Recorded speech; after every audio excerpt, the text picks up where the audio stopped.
ಓಂ ಪವಿತ್ರಂ ಚರಿತಂ ಯಸ್ಯಾಃ ಪವಿತ್ರಂ ಜೀವನಂ ತಥಾ ಪವಿತ್ರತಾ ಸ್ವರೂಪಿಣ್ಯೈ ತಸ್ಯೈ ಕುರ್ಮೋ ನಮೋ ನಮಃ.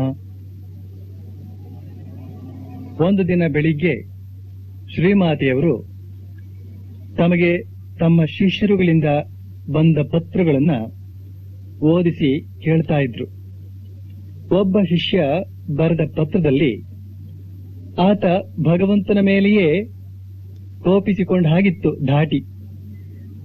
ಆ ಪತ್ರಕ್ಕೆ ಶ್ರೀಮಾತೆಯವರು ಉತ್ತರ ಬರೆಯಿಸ್ತಾ ಹೇಳ್ತಾರೆ, ಭಗವಂತನ ಈ ಸೃಷ್ಟಿ ಅನಂತವಾದ್ದು. ನೀನು ಭಗವಂತನನ್ನ ಪ್ರಾರ್ಥಿಸದೆ ಹೋದ್ರೆ ಅದರಿಂದ ಅವನಿಗೇನೂ ಬಾಧಕವಿಲ್ಲ. ದೇವರನ್ನ ಪ್ರಾರ್ಥಿಸದೆ ಇರುವವನು ನೀನೊಬ್ಬನೇ ಅಲ್ಲ. ಎಷ್ಟೋ ಜನ ಭಗವಂತನೊಬ್ಬ ಇದ್ದಾನೆ ಅಂತ ಯೋಚನೆ ಕೂಡ ಮಾಡೋದಿಲ್ಲ. ನೀನು ಭಗವಂತನನ್ನ ಪ್ರಾರ್ಥಿಸದೇ ಇದ್ರೆ ಅದು ನಿನ್ನ ದೌರ್ಭಾಗ್ಯ. ಭಗವಂತ ಎಂಥ ಮಾಯೆಯೊಡ್ಡಿ ಬಿಟ್ಟಿದ್ದಾನೆ ಅಂದ್ರೆ ಜನ ತನ್ನನ್ನ ಮರೆಯೋ ಹಾಗೆ ಮಾಡಿಟ್ಟಿದ್ದಾನೆ. ಜನ ತಮ್ಮ ಪಾಡಿ ಇರೋದನ್ನ ಕಂಡು ಭಗವಂತ ಅಂದುಕೊಳ್ತಾನೆ, ಇವರೆಲ್ಲ ಚೆನ್ನಾಗಿದ್ದಾರೆ, ಹಾಗೆಯೇ ಇರ್ಲಿ ಅಂತ. ಶ್ರೀಮಾತೆಯವರು ಹೀಗೆ ಬರೆಯಿಸ್ತಾ ಇದ್ದಾರೆ ಉತ್ತರವನ್ನ. ಆಗ ಅವರಿಗಾಗಿ ಪತ್ರ ಬರೀತಾ ಇದ್ದ ಶಿಷ್ಯ ಕೇಳ್ತಾನೆ, ಅಮ್ಮ, ಜನರಿಗೆ ಭಗವಂತನನ್ನ ನೋಡ್ಬೇಕು ಅಂತನೋ ಆಸೆ ಇಲ್ಲ ಅಂತ ಹಾಗೇನಲ್ಲ. ಹಾಗೇನಾದ್ರೂ ಆಗಿದ್ರೆ ಭಗವಂತನ ಸಾಕ್ಷಾತ್ಕಾರದ ಕುರಿತ ಪ್ರಶ್ನೆ ಹೇಗೆ ಹೇಳ್ತಿತ್ತು?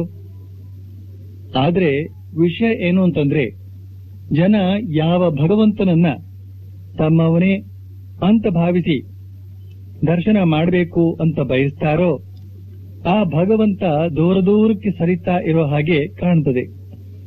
ಆದ್ರಿಂದ ಜನರಿಗೆ ಬಹಳ ದುಃಖವಾಗ್ತದೆ.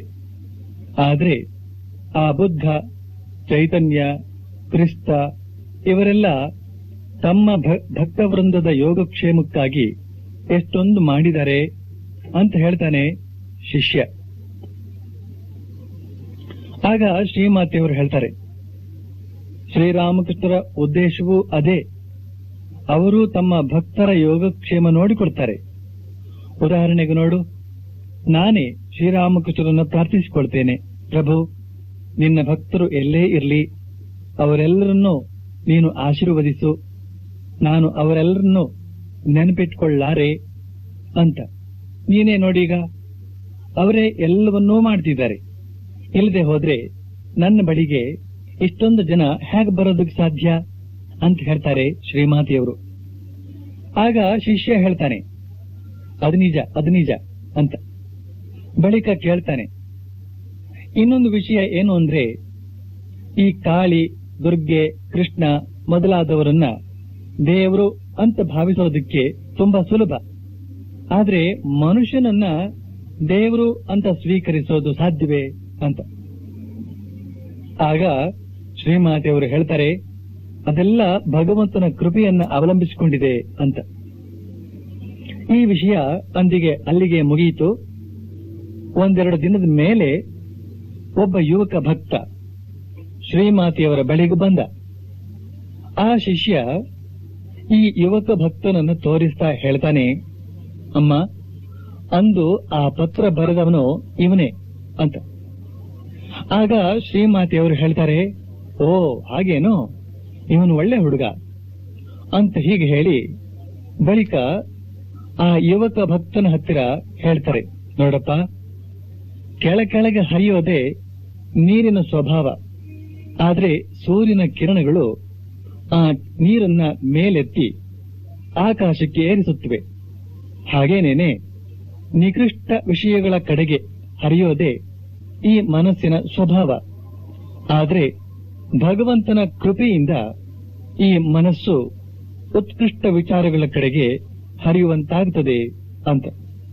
ಶ್ರೀಮಾತೆಯವರು ಈ ಸುಂದರ ಉಪಮಾನವನ್ನು ಕೊಡ್ತಾ ನಮ್ಮ ಮನಸ್ಸಿನ ನಿಜವಾದ ಸ್ವಭಾವವನ್ನ ಪರಿಚಯ ಮಾಡಿಕೊಡ್ತಾ ಇದ್ದಾರೆ. ಈ ನೀರಿಗೆ ಯಾವಾಗಲೂ ಕೆಳಗೆ ಹರಿಯುವ ಸ್ವಭಾವ.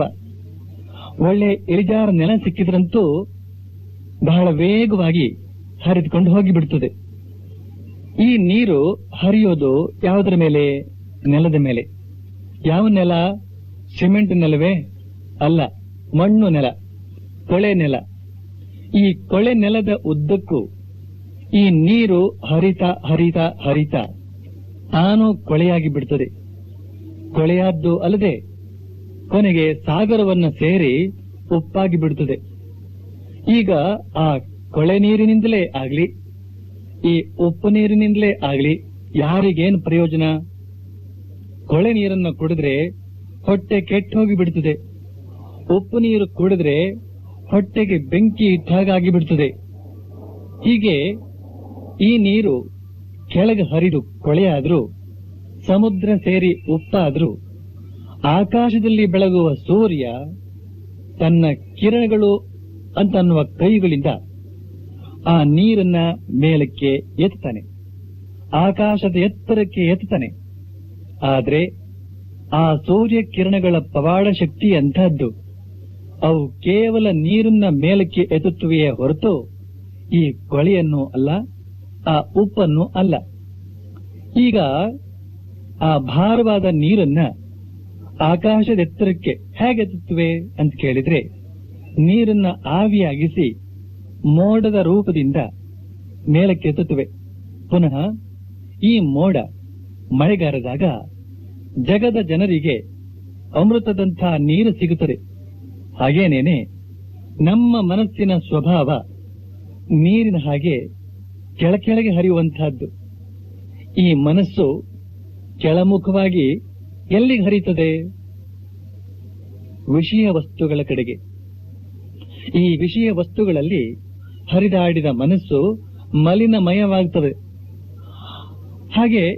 ಹೇಗೆ ಆ ಕೊಳೆ ನೀರು ಹೊಟ್ಟೆ ಕೆಡಿಸ್ತದೋ ಹಾಗೇನೇನೆ ಈ ಮಲಿನ ಮನಸ್ಸು ವ್ಯಕ್ತಿತ್ವವನ್ನೇ ಕೆಡಿಸಿ ಬಿಡುತ್ತದೆ. ಈಗ ಈ ಮಲಿನಮಯ ಮನಸ್ಸನ್ನ ಶುಚಿಗೊಳಿಸಿ ಮೇಲಕ್ಕೆ ಎತ್ತೋದು ಹೇಗೆ ಆ ಸೂರ್ಯ ಕಿರಣಗಳು ಕೊಳೆ ನೀರಿನ ಕೊಳೆಯನ್ನ ವಿಂಗಡಿಸಿ ಶುದ್ಧ ಜಲವನ್ನ ಆಕಾಶದ ಎತ್ತರಕ್ಕೆ ಎತ್ತುತ್ತದೋ ಹಾಗೇನೇನೆ ಭಗವಂತನ ಕೃಪಾ ಕಿರಣ ನಮ್ಮ ಮಲಿನಮಯ ಮನಸ್ಸನ್ನ ಶುಚಿಗೊಳಿಸಿ ಉತ್ಕೃಷ್ಟ ವಿಚಾರಗಳ ಕಡೆಗೆ ಹರಿಯುವಂತೆ ಮಾಡುತ್ತದೆ, ಊರ್ಧ್ವಗಾಮಿಯಾಗುವಂತೆ ಮಾಡುತ್ತದೆ. ಅದನ್ನೇ ಹೇಳ್ತಾರೆ ಶ್ರೀಮಾತೆಯವರು. ನೋಡಪ್ಪ, ಕೆಳಮುಖವಾಗಿ ಹರಿಯೋದೇ ನೀರಿನ ಸ್ವಭಾವ. ಆದರೆ ಸೂರ್ಯನ ಕಿರಣಗಳು ಆ ನೀರನ್ನ ಮೇಲೆತ್ತಿ ಆಕಾಶಕ್ಕೆ ಏರಿಸುತ್ತವೆ. ಹಾಗೇನೇನೆ ನಿಕೃಷ್ಟ ವಿಷಯಗಳ ಕಡೆಗೆ ಕೆಳಮುಖವಾಗಿ ಹರಿಯೋದೇ ಈ ಮನಸ್ಸಿನ ಸ್ವಭಾವ.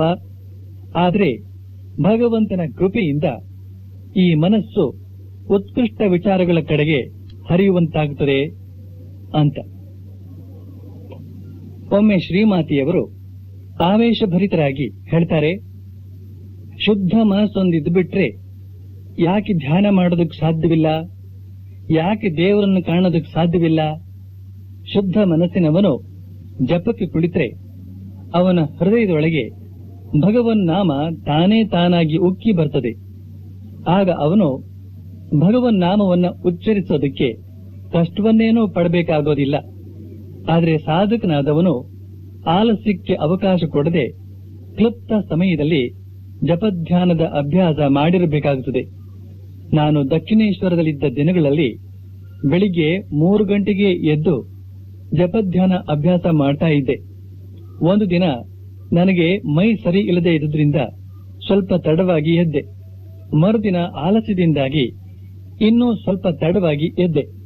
ಕ್ರಮೇಣ ಕೆಲ ದಿನ ಕಳೆದು ನೋಡ್ತೇನೆ, ಬೆಳಿಗ್ಗೆ ಬೇಗ ಏಳೋದಕ್ಕೆ ಮನಸ್ಸಿಲ್ಲದ ಹಾಗೆ ಆಗ್ಬಿಟ್ಟಿದೆ. ಆಗ ನನಗ ನಾನೇ ಅಂದುಕೊಂಡೆ, ಕೊನೆಗೂ ನಾನು ಈ ಮೈಗಳ್ಳತನಕ್ಕೆ ಬಲಿಯಾಗಿಬಿಟ್ಟೆ ಅಂತ. ಆಮೇಲೆ ನನ್ನ ಮೇಲೆ ನಾನೇ ಬಲ ಉಪಯೋಗಿಸಿ ಬೇಗ ಏಳೋದಕ್ಕೆ ಶುರು ಮಾಡಿದೆ. ಕ್ರಮೇಣ ನನ್ನ ಹಿಂದಿನ ಸ್ಥಿತಿಗೆ ಬಂದೆ. ಇಂಥ ವಿಚಾರಗಳಲ್ಲೆಲ್ಲ ಸ್ವಲ್ಪವೂ ತಪ್ಪದೆ ದೃಢ ನಿರ್ಧಾರದಿಂದ ಅಭ್ಯಾಸ ನಿರತರಾಗಬೇಕು ಅಂತ ಹೇಳ್ತಾರೆ ಶ್ರೀಮಾತೆಯವರು. ಆಧ್ಯಾತ್ಮಿಕ ಸಾಧನೆಗಳಿಗೆಲ್ಲ ಯೌವನ ಕಾಲವೇ ಅತ್ಯಂತ ಪ್ರಶಸ್ತ ಅಂತನ್ನೋದು ಶ್ರೀಮಾತೆಯವರ ಅಭಿಮತ. ಅವರು ಹೇಳ್ತಾರೆ, ತಪಸ್ಸು, ಪೂಜೆ, ಯಾತ್ರೆ, ಧನಾರ್ಜನೆ, ಇವುಗಳನ್ನೆಲ್ಲ ಯೌವನ ಕಾಲದಲ್ಲಿಯೇ ಮಾಡಿಬಿಡಬೇಕು. ನಾನು ಕೂಡ ನನ್ನ ಹಿಂದಿನ ದಿನಗಳಲ್ಲಿ ಬೃಂದಾವನದ ಬಹಳಷ್ಟು ಸ್ಥಳಗಳನ್ನೆಲ್ಲ ಕಾಲ್ನಡಿಗೆಯಿಂದಲೇ ಹೋಗಿ ನೋಡಿಕೊಂಡು ಬಂದೆ ಗೊತ್ತೇನೋ. ಆದ್ರೆ ಈಗ ಒಂದು 4 ಮಾರು ದೂರ ಹೋಗಬೇಕಾದ್ರೂ ಪಲ್ಲಕ್ಕಿ ಬೇಕಾಗುತ್ತದೆ, ನಡೆಯುವಾಗ ಇನ್ನೊಬ್ಬರ ಭುಜ ಬೇಕಾಗುತ್ತದೆ. ವೃದ್ಧಾಪ್ಯದಲ್ಲಿ ಶರೀರ ಕುಗ್ಗುತ್ತದೆ, ಅದರಲ್ಲೇನೂ ಶಕ್ತಿ ಇರೋದಿಲ್ಲ, ಮನಸ್ಸಿನ ಬಲವು ಕುಂದುತ್ತಾ ಬರುತ್ತದೆ. ಇಂಥ ಸ್ಥಿತಿಯಲ್ಲಿ ಏನನ್ನಾದರೂ ಮಾಡೋದಕ್ಕೆ ಸಾಧ್ಯವೇನೋ? ನಮ್ಮ ಮಠದ ಸನ್ಯಾಸಿಗಳು ಚಿಕ್ಕ ವಯಸ್ಸಿನಿಂದಲೇ ತಮ್ಮ ಮನಸ್ಸನ್ನ ಭಗವಂತನ ಕಡೆಗೆ ತಿರುಗಿಸಿ ಸಾಧನೆ ಮಾಡ್ತಾ ಇರೋದು ತುಂಬಾ ಸೂಕ್ತವಾಗಿದೆ. ಇದೇ ತಕ್ಕ ಸಮಯ ಸಾಧನೆಗೆ. ಮಗು, ತಪಸ್ಸಾಗಲಿ ಪೂಜೆಯಾಗಲಿ ಈ ಬಗೆಯ ಸಾಧನೆಗಳನ್ನೆಲ್ಲ ಈಗಿಂದಲೇ ಅಭ್ಯಾಸ ಮಾಡು. ಆಮೇಲೆ ಇದೆಲ್ಲ ಸಾಧ್ಯ ಅಂತ ತಿಳಿದುಕೊಂಡ್ಯಾ? ನೀನೇನನ್ನಾದ್ರೂ ಸಿದ್ಧಿಸಿಕೊಳ್ಬೇಕಾದ್ರೆ ಈಗಲೇ ಸಿದ್ಧಿಸಿಕೊ, ಇದೇ ಸರಿಯಾದ ಸಮಯ ಅಂತ ಹೇಳ್ತಾರೆ ಶ್ರೀಮಾತಿಯವರು. ಈಗ ಶಿಷ್ಯ ಒಂದು ಮಾತು ಹೇಳ್ತಾನೆ, ಅಮ್ಮ, ನಿಜಕ್ಕೂ ನಿಮ್ಮ ದರ್ಶನ ಮಾಡಿ ನಿಮ್ಮ ಆಶೀರ್ವಾದ ಪಡೆದಂತಹ ನಾವೇ ಧನ್ಯರು, ನಾವೇ ಭಾಗ್ಯಶಾಲಿಗಳು. ಆದ್ರೆ ಮುಂದೆ ಬರುವಂತಹ ಜನರಿಗೆ ಇಂತಹ ಭಾಗ್ಯ ಸಿಗೋದು ಸಾಧ್ಯವಿಲ್ಲ ಅಂತ. ಈ ಶಿಷ್ಯನ ಅಭಿಪ್ರಾಯವೇನು ಅಂತಂದ್ರೆ, ಇನ್ನು ಸ್ವಶರೀರಿಯಾಗಿರುವಾಗಲೇ ಶ್ರೀಮಾತೆಯವರನ್ನ ಕಂಡವರಿಗೆ ಮಾತ್ರ ಅವರ ಕೃಪೆ ಆಶೀರ್ವಾದ ಎಲ್ಲ. ಆದ್ರೆ ಮುಂದೆ ಶ್ರೀಮಾತೆಯವರ ಶರೀರ ತ್ಯಾಗ ಅನಂತರ ಬರುವವರಿಗೆ ಅವರ ಕೃಪೆಯನ್ನ ಹೊಂದುವ ಅವಕಾಶವೇ ಇಲ್ಲ. ಆದ್ರಿಂದ ಈಗ ಅವರ ಸನ್ನಿಧಿಯಲ್ಲಿ ಕುಳಿತು ಅವರ ವಚನಾಮೃತವನ್ನ ಸವಿದು ಅವರ ಕೃಪೆಗೆ ಪಾತ್ರರಾಗುವ ಅವಕಾಶ ಪಡೆದಂತಹ ತಾವೇ ಭಾಗ್ಯವಂತರು ಅಂತನ್ನೋದು ಆ ಶಿಷ್ಯನ ಅಭಿಪ್ರಾಯ. ಆದ್ರೆ ಶ್ರೀಮಾತೆಯವರು ಹೇಳ್ತಾರೆ, ಏನಪ್ಪಾ ನಿನ್ನ ಮಾತಿನ ಅರ್ಥ? ಇನ್ ಮುಂದೆ ಬರುವವರೆಲ್ಲ ಆಧ್ಯಾತ್ಮಿಕ ಉನ್ನತಿ ಸಾಧಿಸಲಾರರು ಅಂತ ನಿನ್ನ ಅಭಿಪ್ರಾಯವೇನು? ಹಾಗಾದ್ರೆ ಇತರ ದೇಶಗಳ ಜನರೆಲ್ಲ ಆಧ್ಯಾತ್ಮಿಕ ಉನ್ನತಿಯನ್ನ ಸಾಧಿಸಿಕೊಳ್ತಾ ಇಲ್ಲ ಅಂತ ತಿಳಿದುಕೊಂಡ್ಯಾ? ನೋಡು, ಭಗವಂತ ಎಂದೆಂದಿಗೂ ಎಲ್ಲೆಲ್ಲೂ ಇದ್ದಾನೆ. ಶ್ರೀರಾಮಕೃಷ್ಣರು ಎಂದೆಂದಿಗೂ ಇರ್ತಾರೆ.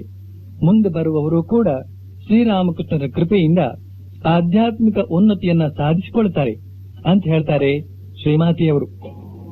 ಎಷ್ಟೋ ಜನರ ಮನಸ್ಸಿನಲ್ಲಿ ಈ ಒಂದು ಆಸೆ ಇದ್ದೇ ಇರ್ತದೆ. ಏನು ಅಂತಂದ್ರೆ, ಅವತಾರ ಪುರುಷರ ಜೊತೆಯಲ್ಲೇ ಜನ್ಮ ತಾಳಿದ್ರೆ ಬಹುಬೇಗ ಆಧ್ಯಾತ್ಮಿಕ ಉನ್ನತಿಯನ್ನ ಸಾಧಿಸಿಕೊಳ್ಳಬಹುದಾಗಿತ್ತು ಅಂತ. ಆದ್ರೆ ಇಲ್ಲಿ ಶ್ರೀಮಾತೆಯವರು ಆಶ್ವಾಸನೆ ಕೊಡ್ತಾರೆ, ಅವತಾರ ಪುರುಷರು ಶರೀರ ತ್ಯಾಗ ಮಾಡಿದ ಮೇಲೂ ಕೂಡ ಜನರಿಗೆ ಆಧ್ಯಾತ್ಮಿಕ ಉನ್ನತಿ ಮಾಡಿಸಿಕೊಡಬಲ್ಲರು ಮತ್ತು ಅವರು ಶರೀರ ತ್ಯಾಗ ಮಾಡಿದ್ರೂ ಕೂಡ ಅವರೆಲ್ಲರಿಗೂ ಹೋಗೋದಿಲ್ಲ, ಇಲ್ಲೇ ಇರ್ತಾರೆ ಅಂತ. ಇದೊಂದು ದೊಡ್ಡ ಆಶಾದಾಯಕ ವಿಚಾರ. ಒಂದು ದಿನ ಒಬ್ಬ ಭಕ್ತ ಶ್ರೀಮಾತೆಯವರನ್ನ ಧ್ಯಾನ ಜಪಗಳ ಸಂಬಂಧವಾಗಿ ಕೇಳ್ತಾನೆ. ಅದಕ್ಕೆ ಶ್ರೀಮಾತೆಯವರು ಹೇಳ್ತಾರೆ, ಜಪಮಾಲೆಯನ್ನ ಉಪಯೋಗಿಸಿಕೊಂಡೋ ಅಥವಾ ಕೈ ಬೆರಳುಗಳ ಮೂಲಕವೋ ನಿಶ್ಚಿತ ಸಂಖ್ಯೆಯ ಜಪ ಮಾಡು. ಈ ರೀತಿಯಲ್ಲಿ ಜಪ ಮಾಡೋದ್ರಿಂದ ಮನಸ್ಸು ದೇವರಲ್ಲಿ ನಿಲ್ಲುತ್ತದೆ. ಆ ಕಡೆ ಈ ಕಡೆ ಓಡಾಡೋದೇ ಈ ಮನಸ್ಸಿನ ಸ್ವಭಾವ. ಆದ್ರೆ ಈ ರೀತಿ ಮಾಲೆಯ ಮೂಲಕವೋ ಬೆರಳುಗಳ ಮೂಲಕವೋ ಜಪ ಅಭ್ಯಾಸ ಮಾಡೋದ್ರಿಂದ ಮನಸ್ಸು ದೇವರಲ್ಲೇ ಆಕರ್ಷಿತವಾಗಿ ನಿಲ್ಲೋದಕ್ಕೆ ಸುಲಭವಾಗುತ್ತದೆ. ಜಪ ಮಾಡುವಾಗ ಭಗವಂತನ ರೂಪವನ್ನ ಭಾವಿಸಿಕೊಳ್ತಾ ಮಾಡಿದ್ರೆ ತನ್ಮಯತೆ ಬರುತ್ತದೆ. ತನ್ಮಯತೆ ಬಂದಾಗ ಜಪ ತಾನೇ ತಾನಾಗಿ ನಿಂತು ಹೋಗುತ್ತದೆ. ಧ್ಯಾನದಲ್ಲಿ ಯಶಸ್ವಿಯಾದಾಗ ಮನುಷ್ಯ ಎಲ್ಲವನ್ನೂ ಸಿದ್ಧಿಸಿಕೊಳ್ತಾನೆ. ಆದ್ರೆ ಈ ಮನಸ್ಸು ಬಹಳ ಚಂಚಲ.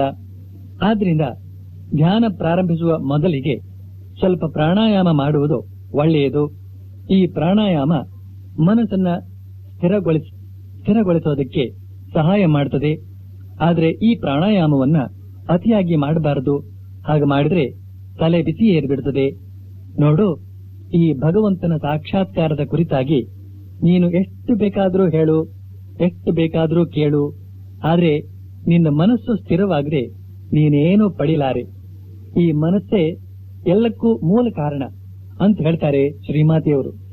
ಶಿಷ್ಯ ಕೇಳ್ತಾನೆ, ಅಮ್ಮ, ಈ ಆಸನ ಹಾಕೋದು ಪ್ರಾಣಾಯಾಮ ಮಾಡೋದು ಇವೆಲ್ಲ ಒಳ್ಳೇದಲ್ವೇ ಅಂತ. ಶ್ರೀಮಾತೆಯವರು ಹೇಳ್ತಾರೆ, ಇವುಗಳನ್ನೆಲ್ಲ ವಿಶೇಷವಾಗಿ ಅಭ್ಯಾಸ ಮಾಡಿದ್ರೆ ಅತೀಂದ್ರಿಯ ಶಕ್ತಿಗಳು ಬರುತ್ತವೆ.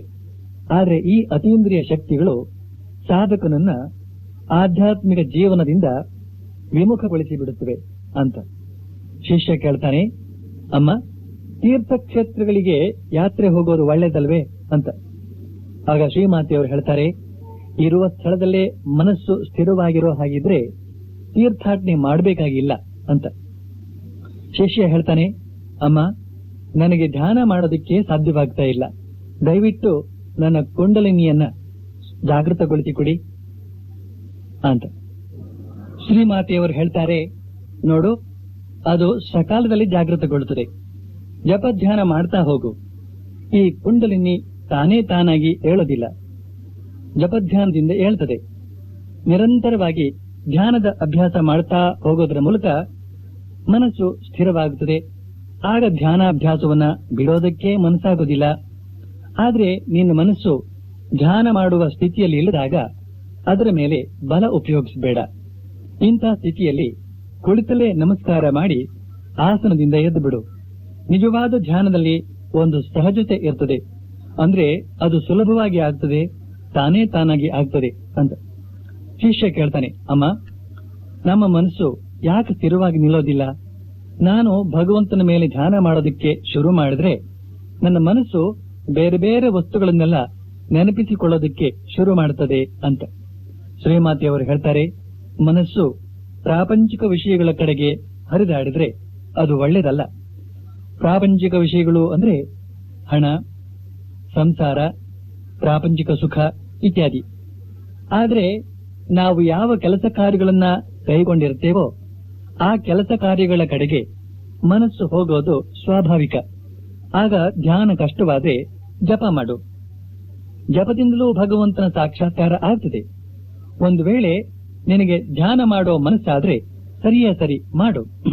ಆದ್ರೆ ಯಾವುದೇ ರೀತಿಯಿಂದಲೇ ಆಗ್ಲಿ ಬಲ ಮಾತ್ರ ಉಪಯೋಗಿಸಬೇಡ ಅಂತ ಹೇಳ್ತಾರೆ ಶ್ರೀಮಾತೆಯವರು. ಶಿಷ್ಯ ಕೇಳ್ತಾನೆ, ಅಮ್ಮ, ನಿರ್ಜನ ಸ್ಥಳದಲ್ಲಿ ಏಕಾಂತವಾಗಿದ್ದುಕೊಂಡು ಸಾಧನೆ ಮಾಡೋದಕ್ಕಿಂತಲೂ ಮಠದಲ್ಲಿ ಅಥವಾ ಕಾಶಿಯಲ್ಲಿ ಸಾಧನೆ ಮಾಡೋದೇ ಉತ್ತಮ ಅಂತ ಹೇಳ್ತೀರಾ ನೀವು ಅಂತ. ಶ್ರೀಮಾತೆಯವರು ಹೇಳ್ತಾರೆ, ನೀನು ಋಷಿಕೇಶವೋ ಅಥವಾ ಅಂತಹ ಇನ್ಯಾವುದಾದ್ರೂ ಸ್ಥಳದಲ್ಲೋ ಕೆಲವು ಕಾಲ ಏಕಾಂತವಾಗಿದ್ದುಕೊಂಡು ಸಾಧನೆ ಮಾಡಿದ್ದೇ ಆದ್ರೆ ನಿನ್ನ ಮನಸ್ಸು ಸ್ಥಿರವಾಗೋದನ್ನ, ಗಟ್ಟಿಯಾಗೋದನ್ನ ನೀನೇ ಕಾಣಬಹುದು. ಆಮೇಲೆ ನೀನು ಈ ಸಮಾಜದಲ್ಲಿ ಎಲ್ಲಿ ಬೇಕಾದ್ರೂ ವಾಸವಾಗಿರಬಹುದು. ಅದರಿಂದ ನಿನಗೆ ಒಂದಿಷ್ಟು ಬಾಧಕವಾಗೋದಿಲ್ಲ. ಗಿಡ ಇನ್ನು ಎಳೆದಾಗಿರುವಾಗ ಅದರ ಸುತ್ತ ಬೇಲಿ ಹಾಕಬೇಕಾಗ್ತದೆ. ಆ ಗಿಡ ಬೆಳೆದು ಮರವಾದ ಮೇಲೆ ಆಡುಗಳು, ಹಸುಗಳು ಅದಕ್ಕೆ ಯಾವ ಹಾನಿಯನ್ನು ಮಾಡಲಾರವು. ಏಕಾಂತದಲ್ಲಿದ್ದುಕೊಂಡು ಸಾಧನೆ ಮಾಡೋದು ಬಹಳ ಅವಶ್ಯಕ. ನಿನಗೇನಾದ್ರೂ ಮಾರ್ಗದರ್ಶನ ಬೇಕಾದಾಗ ಕಣ್ಣೀರಿಟ್ಟು ದೇವರನ್ನು ಪ್ರಾರ್ಥಿಸಿಕೊ. ನಿನಗೇನಾದ್ರೂ ಕಷ್ಟಗಳು ಬಂದಾಗ, ಸಂಶಯಗಳು ಹುಟ್ಟಿಕೊಂಡಾಗ ಕಣ್ಣೀರಿಟ್ಟು ದೇವರ ಹತ್ರ ತೋಡ್ಕೊ. ಅವನು ನಿನ್ನ ಮನಸ್ಸಿನ ಎಲ್ಲ ಕೊಳೆ ಕಲ್ಮಶಗಳನ್ನ ತೊಳೆದು ಬಿಡ್ತಾನೆ. ಮನಸ್ಸಿನ ದುಃಖವನ್ನ ಹೋಗಲಾಡಿಸಿ ಬಿಡ್ತಾನೆ. ಮಾರ್ಗದರ್ಶನ ಮಾಡಿ ಬೆಳಕು ನೀಡ್ತಾನೆ ಅಂತ ಹೇಳ್ತಾರೆ ಶ್ರೀಮಾತೆಯವರು. ಶಿಷ್ಯ ಕೇಳ್ತಾನೆ, ಅಮ್ಮ, ಸಾಧನೆ ಮಾಡೋದಕ್ಕೆ ನನ್ನಲ್ಲಿ ಏನೇನೂ ಶಕ್ತಿ ಇಲ್ಲ. ನಾನು ನಿಮ್ಮ ಪಾದ ಕಮಲಗಳಲ್ಲಿ ಶರಣಾಗಿದ್ದೇನೆ. ನನ್ನ ಉದ್ಧಾರಕ್ಕೆ ಏನೇನು ಬೇಕೋ ಅದನ್ನ ನೀವೇ ಮಾಡಿ ಅಂತ. ಆಗ ಶ್ರೀಮಾತೆಯವರು ತಕ್ಷಣ ಕೈ ಜೋಡಿಸಿಕೊಂಡು ಪ್ರಾರ್ಥಿಸಿಕೊಡ್ತಾರೆ, ಶ್ರೀರಾಮಕೃಷ್ಣರು ನಿನ್ನ ತ್ಯಾಗ ಜೀವನವನ್ನ ಕಾಪಾಡಿಕೊಡ್ಲಿ ಅಂತ. ಬಳಿಕ ಹೇಳ್ತಾರೆ, ಶ್ರೀರಾಮಕೃಷ್ಣರು ನಿನ್ನನ್ನ ನೋಡಿಕೊಳ್ತಾ ಇದ್ದಾರೆ, ನಿನಗಿನ್ನೇನೂ ಭಯವಿಲ್ಲ. ಶ್ರೀರಾಮಕೃಷ್ಣರ ಕಾರ್ಯದಲ್ಲಿ ನಿರತನಾಗು. ಅದರ ಜೊತೆಗೆ ಒಂದು ಸ್ವಲ್ಪ ಸಾಧನೆ ಕೂಡ ಮಾಡು. ಕರ್ಮ ಮಾಡೋದ್ರಿಂದ ಮನಸ್ಸಿನ ದುರಾಲೋಚನೆಗಳನ್ನ ದೂರ ಮಾಡಬಹುದು. ಕೆಲಸವಿಲ್ಲದಾಗ ದುರಾಲೋಚನೆಗಳೆಲ್ಲ ಮನಸ್ಸನ್ನ ಮುತ್ತಿಕೊಳ್ಳುತ್ತವೆ ಅಂತ. ಶಿಷ್ಯ ಕೇಳ್ತಾನೆ, ಅಮ್ಮ, ನಾನು ನನ್ನ ದೇಹಾರೋಗ್ಯವನ್ನ ಸ್ವಲ್ಪ ಚೆನ್ನಾಗಿಟ್ಕೊಳ್ಳೋದಕ್ಕೋಸ್ಕರ ಈಗ ಕೆಲವು ದಿನಗಳಿಂದ ಯೋಗಾಸನ ಅಭ್ಯಾಸ ಮಾಡ್ತಾ ಇದ್ದೇನೆ. ಈ ಯೋಗಾಸನಗಳು ಜೀರ್ಣಶಕ್ತಿಯನ್ನ ವೃದ್ಧಿಗೊಳಿಸುತ್ತವೆ. ಹಾಗೂ ಈ ಯೋಗಾಸನಗಳು ಬ್ರಹ್ಮಚರ್ಯ ಪಾಲನೆಗೆ ತುಂಬಾ ಸಹಾಯಕಾರಿ ಅಂತ ಶ್ರೀಮಾತೆಯವರು ಹೇಳ್ತಾರೆ. ಆದ್ರೆ ಇದರ ವಿಷಯದಲ್ಲಿ ಸ್ವಲ್ಪ ಎಚ್ಚರಿಕೆಯಿಂದಿರೋದು ಒಳ್ಳೆಯದು. ಯಾಕೆ ಅಂದ್ರೆ ನೀನೇನಾದ್ರೂ ಈ ಯೋಗಾಸನಗಳನ್ನ ಹೆಚ್ಚಿಸಿಕೊಂಡ್ರೆ ಕ್ರಮೇಣ ನಿನ್ನ ಮನಸ್ಸೆಲ್ಲ ಶರೀರದ ಕಡೆಗೆ ಹರಿತದೆ, ಶರೀರ ಬುದ್ಧಿ ಬಂದ್ಬಿಡ್ತದೆ. ಹಾಗೆ ಅಂತ ಇವುಗಳನ್ನ ಬಿಡಲೂಬಾರದು. ಯಾಕೆ ಅಂದ್ರೆ ಇವುಗಳು ನಿನ್ನ ಆರೋಗ್ಯ ರಕ್ಷಣೆಗೆ ಸಹಾಯಕಾರಿಯಾಗಿವೆಯಲ್ಲ. ಆದ್ರಿಂದ ಈ ವಿಷಯದಲ್ಲಿ ನೀನು ಸ್ವಲ್ಪ ವಿವೇಕ ಉಪಯೋಗಿಸಬೇಕಾಗ್ತದೆ ಅಂತ. ಶಿಷ್ಯ ಕೇಳ್ತಾನೆ, ಅಮ್ಮ, ನನ್ನ ಜೀರ್ಣ ಶಕ್ತಿಗೋಸ್ಕರ ಈ ಯೋಗಾಸನಗಳನ್ನ ಒಂದು 5-10 ನಿಮಿಷ ಮಾಡಿದ್ರೆ ಸಾಕಲ್ವೇ ಅಂತ. ಶ್ರೀಮಾತೆಯವರು ಹೇಳ್ತಾರೆ, ಮಾಡಬಹುದು. ನಾನು ನಿನಗೆ ಈ ವಿಷಯದಲ್ಲಿ ಎಚ್ಚರಿಕೆ ಹೇಳಿದ್ಯಾಕೆ ಅಂದ್ರೆ ನೀನು ಈ ಯಾವುದೇ ಯೋಗಾಸನಗಳನ್ನ ಅಭ್ಯಾಸ ಮಾಡಿ ಆಮೇಲೆ ಅದನ್ನ ಬಿಟ್ಟದ್ದೇ ಆದ್ರೆ ಪರಿಣಾಮವಾಗಿ ನಿನ್ನ ಆರೋಗ್ಯ ಅಡಿಮೇಲಾಗುವ ಸಂಭವ ಇದೆ. ಮಗು, ನಾನು ನಿನ್ನನ್ನ ಮನಸಾರೆ ಆಶೀರ್ವದಿಸ್ತೇನೆ, ನಿನಗೆ ಭಗವಜ್ಞಾನ ಲಭಿಸಲಿ ಅಂತ. ಶಿಷ್ಯ ಕೇಳ್ತಾನೆ, ಅಮ್ಮ, ನಾನು ಸ್ವಲ್ಪ ಸ್ವಲ್ಪ ಪ್ರಾಣಾಯಾಮವನ್ನು ಅಭ್ಯಾಸ ಮಾಡ್ತಾ ಇದ್ದೇನೆ, ಅದನ್ನು ಹಾಗೆಯೇ ಮುಂದುವರಿಸಿಕೊಂಡು ಹೋಗಲೇ ಅಂತ. ಶ್ರೀಮಾತೆಯವರು ಹೇಳ್ತಾರೆ, ಆಗಬಹುದು, ಸ್ವಲ್ಪ ಅಭ್ಯಾಸ ಮಾಡಬಹುದು, ಆದ್ರೆ ಹೆಚ್ಚು ಮಾಡೋದಕ್ಕೆ ಹೋಗಬೇಡ. ಅದರಿಂದ ಮಿದುಳು ಬಿಸಿ ಇರ್ತದೆ, ನರಮಂಡಲ ಬಿಸಿ ಇರ್ತದೆ. ಈ ಮನಸ್ಸು ತಾನೇ ತಾನಾಗಿ ಶಾಂತವಾಗೋ ಹಾಗಿದ್ರೆ ಈ ಪ್ರಾಣಾಯಾಮದ ಅವಶ್ಯಕತೆ ಏನಿಲ್ಲ ಅಂತ. ಶಿಷ್ಯ ಕೇಳ್ತಾನೆ, ಅಮ್ಮ, ಏನೇ ಮಾಡ್ಲಿ, ಎಷ್ಟೇ ಮಾಡ್ಲಿ, ಆದ್ರೆ ಕುಂಡಲಿನಿ ಜಾಗೃತವಾಗದೇ ಇದ್ರೆ ಏನನ್ನೂ ಸಾಧಿಸಿಕೊಳ್ಳೋದಕ್ಕೂ ಸಾಧ್ಯವಿಲ್ಲ ಅಂತ. ಶ್ರೀಮಾತೆಯವರು ಹೇಳ್ತಾರೆ, ಅದೇನೋ ನಿಜವೇ, ಆದ್ರೆ ಈ ಕುಂಡಲಿನಿ ಕ್ರಮೇಣ ಜಾಗೃತವಾಗುತ್ತದೆ. ನೀನು ಜಪವನ್ನು ಅಭ್ಯಾಸ ಮಾಡೋದರ ಮೂಲಕವೇ ಎಲ್ಲವನ್ನೂ ಸಿದ್ಧಿಸಿಕೊಳ್ಳಬಲ್ಲೆ.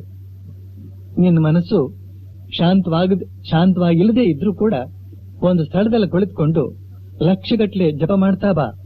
ಕುಂಡಲಿನಿ ಜಾಗೃತವಾಗೋ ಮೊದಲು ಅನಾಹತ ಧ್ವನಿ ಕೇಳೋದಕ್ಕೆ ಶುರುವಾಗುತ್ತದೆ ಅಂತ ಹೇಳ್ತಾರೆ ಶ್ರೀಮಾತೆಯವರು.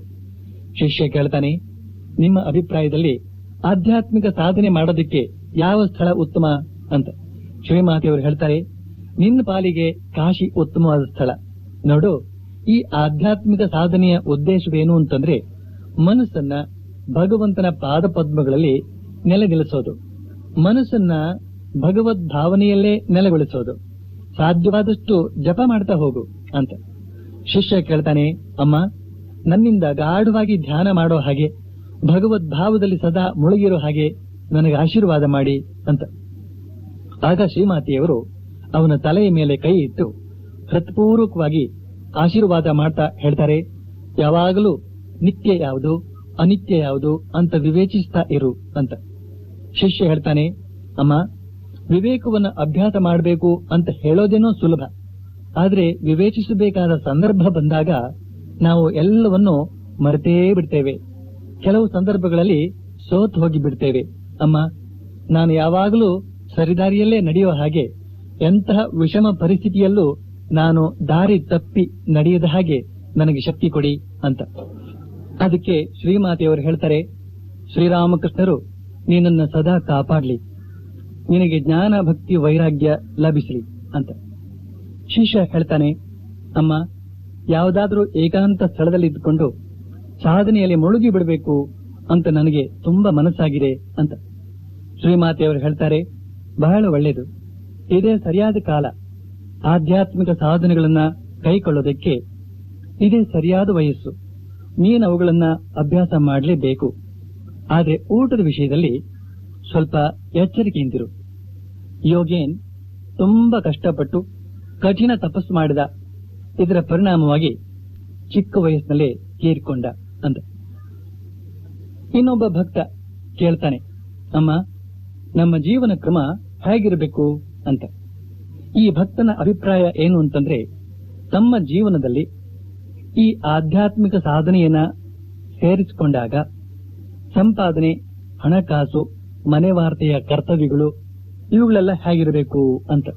ಶ್ರೀಮಾತೆಯವರು ಹೇಳ್ತಾರೆ, ನೀನು ಈಗ ಹೇಗೆ ಜೀವನ ನಡೆಸ್ತಾ ಇದೆಯೋ ಮುಂದೆಯೂ ಹಾಗೆಯೇ ಇರು, ಆದ್ರೆ ಸದಾ ಭಗವಂತನ ಸ್ಮರಣೆ ಮಾಡ್ತಾ ಇರು ಅಂತ.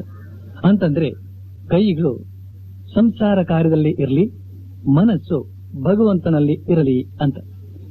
ಭಕ್ತ ಕೇಳ್ತಾನೆ, ಅಮ್ಮ, ಆಧ್ಯಾತ್ಮಿಕ ಜೀವನದಲ್ಲಿ ತುಂಬಾ ಮುಂದುವರೆದ ಸಾಧಕರು ಕೂಡ ಪತನ ಹೊಂದುವುದನ್ನು ಕಂಡಾಗ ನನಗೆ ಭಯವಾಗುತ್ತದೆ ಅಂತ. ಶ್ರೀಮಾತೆಯವರು ಹೇಳ್ತಾರೆ, ನೀನು ವಿಷಯ ವಸ್ತುಗಳ ಸಂಘದಲ್ಲಿ ಬಹಳ ಹೊತ್ತು ಇದ್ದು ಬಿಟ್ರೆ ಒಂದು ದಿನ ನೀನು ಅವುಗಳ ಪ್ರಭಾವಕ್ಕೆ ಒಳಗಾಗಿ ಬಿಡೋದೇ ನಿಜ ಅಂತ. ಇನ್ನೊಬ್ಬ ಭಕ್ತ ಕೇಳ್ತಾನೆ, ಅಮ್ಮ, ನಿಮ್ಮನ್ನ ಗುರುವಾಗಿ ಸ್ವೀಕರಿಸಿ ನಿಮ್ಮಿಂದ ಮಂತ್ರ ದೀಕ್ಷೆ ಪಡೆದವರು ಬೇರೆ ಆಧ್ಯಾತ್ಮಿಕ ಸಾಧನೆ ಮಾಡಬೇಕೇ ಅಂತ.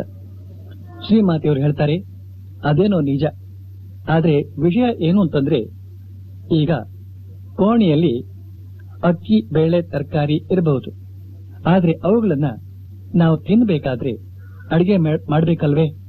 ಯಾರು ಬೇಗ ಅಡಿಗೆ ಮಾಡ್ತಾನೋ ಅವನು ಬೇಗ ಊಟ ಮಾಡ್ತಾನೆ.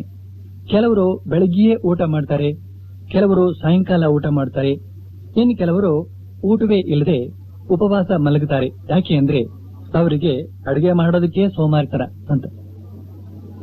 ಅದಕ್ಕೆ ಶಿಷ್ಯ ಕೇಳ್ತಾನೆ, ಅಮ್ಮ, ನಿಮ್ಮ ಮಾತಿನ ಅಭಿಪ್ರಾಯ ಆಗ್ಲಿಲ್ಲ ಅಂತ. ಶ್ರೀಮಾತೆಯವರು ಹೇಳ್ತಾರೆ, ನೋಡು, ಯಾರು ತೀವ್ರವಾಗಿ ಉತ್ಸಾಹದಿಂದ ಆಧ್ಯಾತ್ಮಿಕ ಸಾಧನೆ ಮಾಡ್ತಾರೋ ಅವರು ಅಷ್ಟೇ ಶೀಘ್ರದಲ್ಲಿ ಭಗವಂತನನ್ನ ಸಾಕ್ಷಾತ್ಕಾರ ಮಾಡಿಕೊಳ್ಳುತ್ತಾರೆ.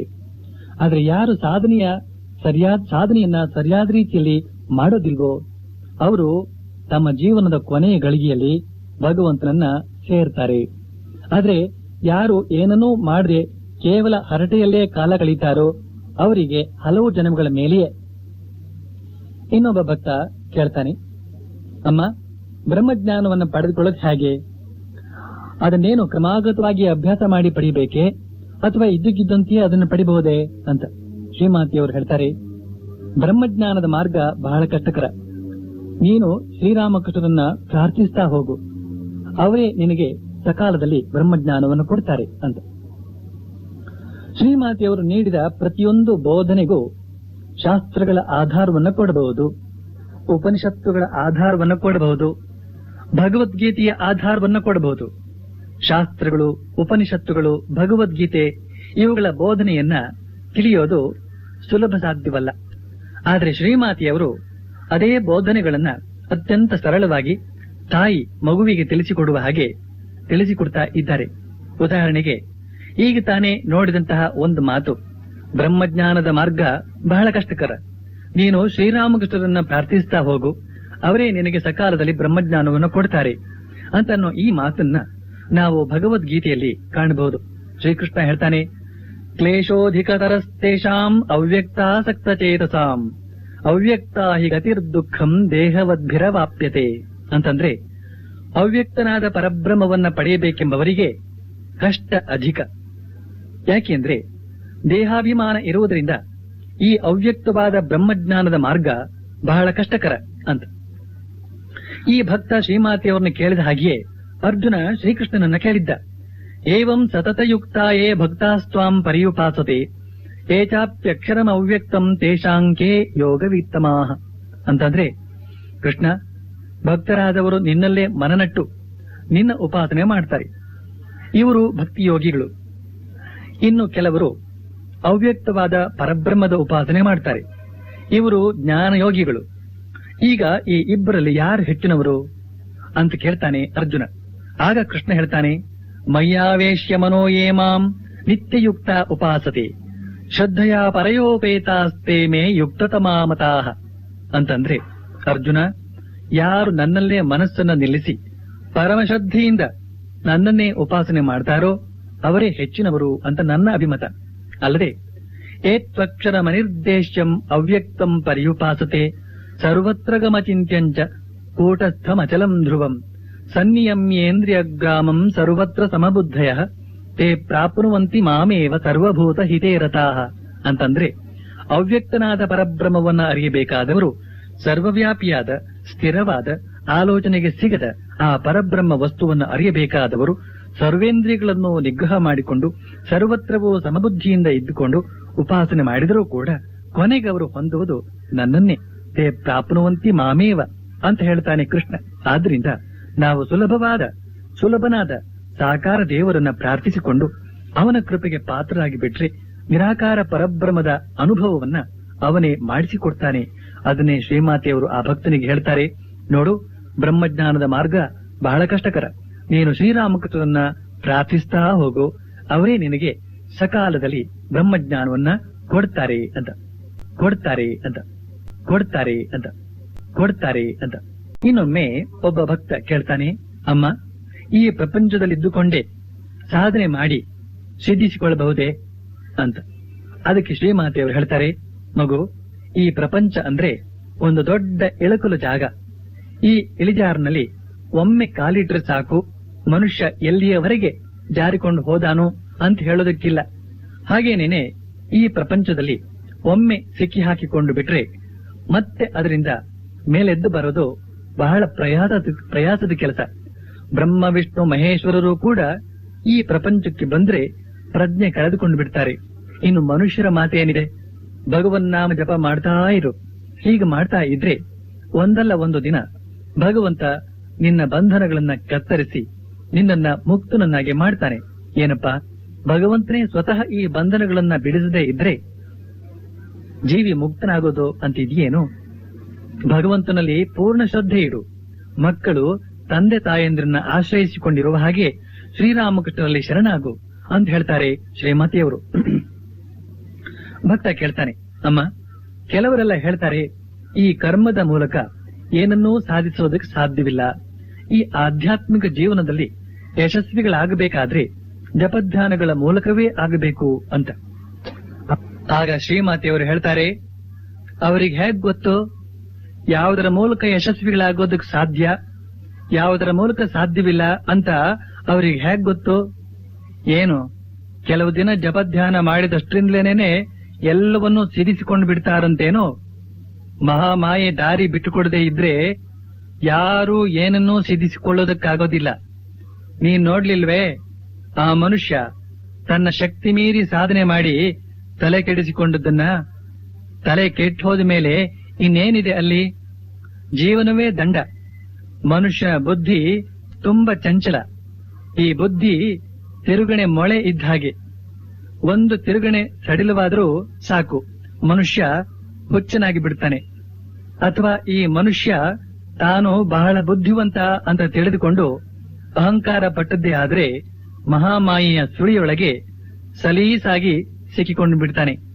ಆದ್ರೆ ಈ ಬುದ್ಧಿಯ ತಿರುಗಣೆಯನ್ನ ಸರಿಯಾದ ರೀತಿಯಲ್ಲಿ ತಿರುಗಿಸಿದ್ದೇ ಆದ್ರೆ, ಹದವಾಗಿ ತಿರುಗಿಸಿದ್ದೇ ಆದ್ರೆ ಮನುಷ್ಯ ಸದಾಚಾರದ ದಾರಿಯಲ್ಲಿ ನಡೆದು ಸುಖ ಶಾಂತಿಯನ್ನ ಅನುಭವಿಸ್ತಾನೆ.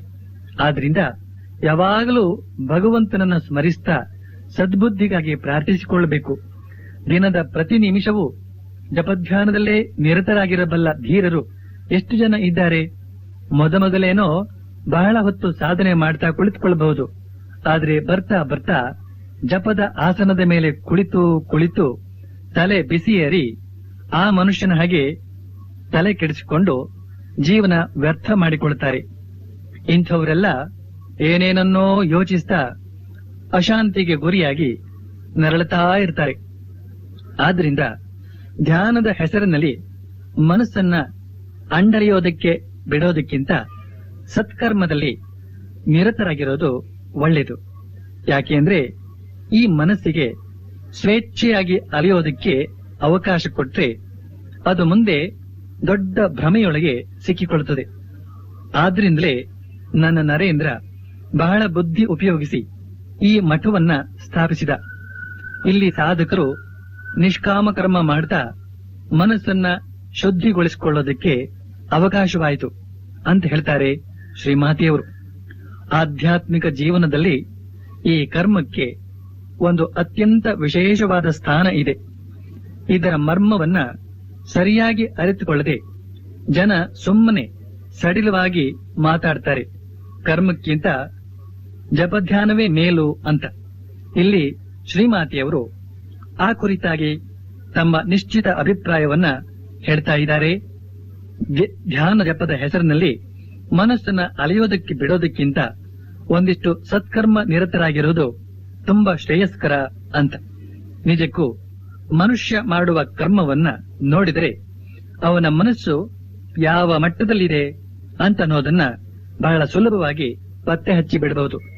ಮನುಷ್ಯ ಮಾಡುವ ಕರ್ಮದ ಮೂಲಕ ಅವನ ದೈಹಿಕ ಹಾಗೂ ಮಾನಸಿಕ ಯೋಗ್ಯತೆಯನ್ನ ಅಳೆಯಬಹುದು. ಒಬ್ಬ ಮನುಷ್ಯ ಕರ್ಮವನ್ನ ಕೌಶಲಪೂರ್ಣವಾಗಿ ಮಾಡಬೇಕು ಹಾಗೂ ಆಸಕ್ತಿ ರಹಿತನಾಗಿ ಮಾಡಬೇಕು. ತಾನು ಮಾಡಿದ ಕರ್ಮಗಳನ್ನ ನೂರಾರು ಜನ ಮೆಚ್ಚಿ ಕೊಂಡಾಡ್ತಾ ಇರಬೇಕು ಅಂತ ಯಾರು ಭಾವಿಸ್ತಾನೋ ಅವನಲ್ಲಿ ಆಸಕ್ತಿ ತುಂಬಿಕೊಂಡಿದೆ ಅಂತರ್ಥ. ಮಾಡಿಯೂ ಮಾಡದವನಂತೆ ಇರಬಲ್ಲವನೇ ನಿರಾಸಕ್ತ ಕರ್ಮಯೋಗಿ. ಈ ಕರ್ಮಯೋಗದ ಮರ್ಮವನ್ನ ಭಗವದ್ಗೀತೆಯಲ್ಲಿ ನಾವು ವಿವರಪೂರ್ಣವಾಗಿ ನೋಡಬಹುದು. ಸ್ವಾಮಿ ವಿವೇಕಾನಂದರ ಕರ್ಮಯೋಗ ಅಂತನ್ನೋ ಗ್ರಂಥದಲ್ಲಿ ವಿವರಪೂರ್ಣವಾಗಿ ನೋಡಬಹುದು. ಶ್ರೀಮಾತೆಯವರು ಹೇಳ್ತಾರೆ, ಕರ್ಮ ಮಾಡಬೇಕು. ಕರ್ಮದಿಂದ ಮಾತ್ರವೇ ಕರ್ಮ ಬಂಧನದಿಂದ ಪಾರಾಗೋದಕ್ಕೆ ಸಾಧ್ಯ. ಕರ್ಮ ಮಾಡದೇ ಇರೋದ್ರಿಂದ ಅಲ್ಲ, ಪೂರ್ಣ ಅನಾಸಕ್ತಿ ಆಮೇಲೆ ಬರ್ತದೆ. ಒಂದು ಕ್ಷಣಕಾಲ ಕೂಡ ಕರ್ಮ ಮಾಡದೆ ಕುಳಿತಿರಬಾರದು ಅಂತ. ಈ ಸಂಬಂಧವಾಗಿ ಶ್ರೀಕೃಷ್ಣ ಒಂದು ಮಾತನ್ನ ಹೇಳಿದ್ದ.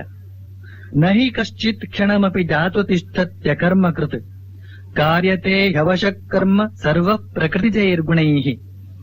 ನಹಿ ಕಶ್ಚಿತ್ ಕ್ಷಣಮಪಿ ಜಾತು ತಿಷ್ಠತ್ಯ ಕರ್ಮ ಕೃತ್ ಕಾರ್ಯತೆ ಹವಶಃ ಕರ್ಮ ಸರ್ವ ಪ್ರಕೃತಿಜೈರ್ಗುಣೈಃ ಅಂತಂದ್ರೆ, ಯಾರೂ ಕೂಡ ಒಂದು ಕ್ಷಣಕಾಲವು ಕರ್ಮ ಮಾಡದೆ ಕುಳಿತಿರಲಾರರು.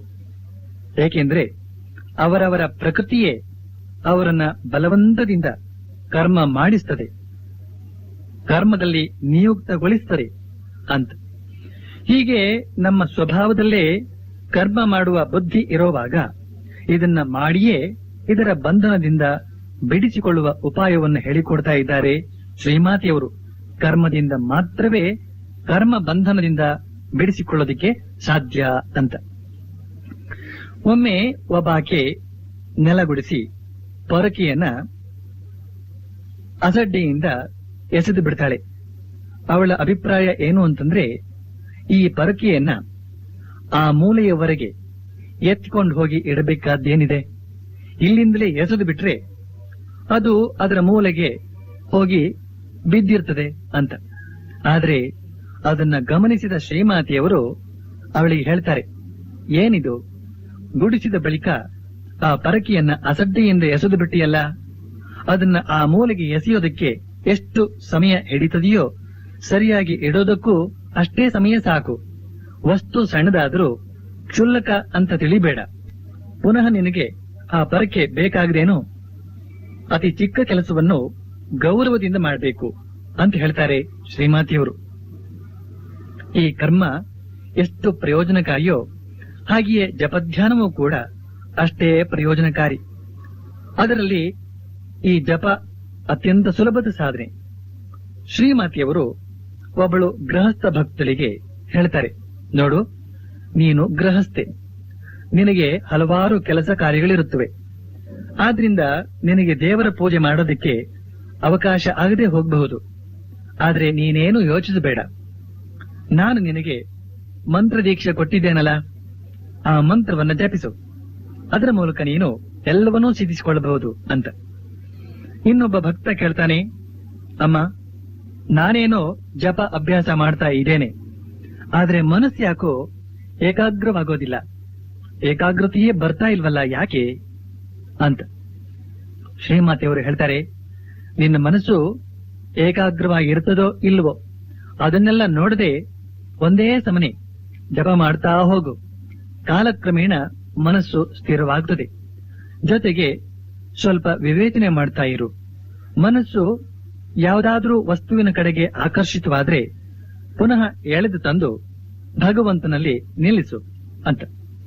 ಇದೇ ಮಾತನ್ನ ಶ್ರೀಕೃಷ್ಣ ಭಗವದ್ಗೀತೆಯ ರಾಜಯೋಗದ ಅಧ್ಯಾಯದಲ್ಲಿ ಹೇಳಿರೋದನ್ನ ನಾವು ಕಾಣಬಹುದು.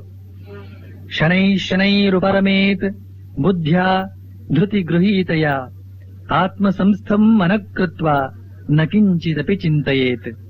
ಶನೈ ಶನೈರುಪರಮೇತ್ ಬುದ್ಧ್ಯಾ ಧೃತಿ ಗೃಹೀತಯ ಆತ್ಮ ಸಂಸ್ಥಂ ಮನಃಕೃತ್ವ ನ ಕಿಂಚಿದಪಿ ಚಿಂತಯೇತ್ ಅಂತಂದ್ರೆ, ಆಗಾಗ ಹೊರಗೋಡುವ ಈ ಮನಸ್ಸನ್ನ ಮತ್ತೆ ಮತ್ತೆ ಮೆಲ್ಲಗೆ ಎಳೆದು ತಂದು ಅಂತರಂಗದಲ್ಲಿರುವ ಆತ್ಮನಲ್ಲಿ ನೆಲೆಗೊಳಿಸು, ಮತ್ತೇನನ್ನೂ ಯೋಚಿಸಬೇಡ ಅಂತ. ಈ ಮನಸ್ಸನ್ನ, ಹದಗೆಟ್ಟ ಮನಸ್ಸನ್ನ, ಹಲವಾರು ವಸ್ತುಗಳ ಕಡೆಗೆ ಹಾರಿ ಹೋಗಿರುವ ಮನಸ್ಸನ್ನ ಪರಮಾತ್ಮನಲ್ಲಿ ನಿಲ್ಲಿಸುವ ಕೆಲಸ ಬಹಳ ಸಾವಕಾಶ, ತುಂಬ ಸಹನೆಯಿಂದ ಮೆಲ್ಲಗೆ ಈ ಮನಸ್ಸನ್ನ ಹತೋಟಿಗೆ ತಂದುಕೊಳ್ಬೇಕಾಗುತ್ತದೆ. ಶನೈ ಶನೈರು ಪರಮೇತ್ ಅಂತಲೇ ಶ್ರೀಕೃಷ್ಣ ಹೇಳ್ತಾ ಇದ್ದಾನೆ. ಅದನ್ನ ಹೇಳ್ತಾರೆ ಶ್ರೀಮಾತೆಯವರು, ಮನಸ್ಸು ಯಾವುದಾದ್ರೂ ವಸ್ತುವಿನ ಕಡೆಗೆ ಆಕರ್ಷಿತವಾದ್ರೆ ಪುನಃ ಎಳೆದು ತಂದು ಭಗವಂತನಲ್ಲಿ ನಿಲ್ಲಿಸು ಅಂತ. ಇಲ್ಲಿಯವರೆಗೆ ಹೇಳಿ ಮುಂದಿನದನ್ನ ಶ್ರೀಮಾತೆಯವರ ಕೃಪೆಯಿಂದ ಮುಂದಿನ ಶನಿವಾರ ಹೇಳ್ತೇನೆ. ಓಂ ಪ್ರಿಯತಾಂ ಪುಂಡರೀಕಾಕ್ಷಃ ಸರ್ವಯಜ್ಞೇಶ್ವರೋ ಹರಿ ತಸ್ಮಿನ್ ಸ್ತುಷ್ಟೇ ಜಗತ್ತುಷ್ಟಂ ಪ್ರೇಣಿತೆ ಪ್ರೇಣಿತಂ ಜಗತ್. ಹರಿ ಓಂ ತತ್ಸತ್. ಓಂ ತತ್ಸತ್.